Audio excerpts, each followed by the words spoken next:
ثابت امیر دمه داره داد و بیداد میکنه میگه بیا بیرون. ولش کن خودش خسته میشه میره. بیا بشین رو پام.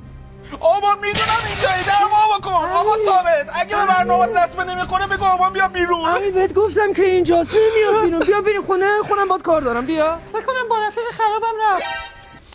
اصلا رو بپا. الان تو هم برو دنبالش و دیگه هیچ وقت بر نگیر. پس گفتی بشینم رو پات. مرض دارم. ثابت هدیه کجاست؟ دو بازم خانه است برو دنبالش.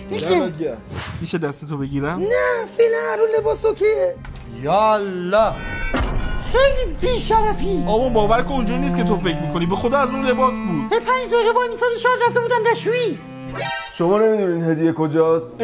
تو همون چی کار میکنی؟ من چه میدونم کجاست؟ سفره نرو میگم هدیه کجاست؟ برو پیش ثابته. برو آبا به خدا هنوز تو محله دست گرفتم بودیم. یه دلیل بیار که من نرم. با کارانی خیز کردم آبا. لعنتی گولم زدی.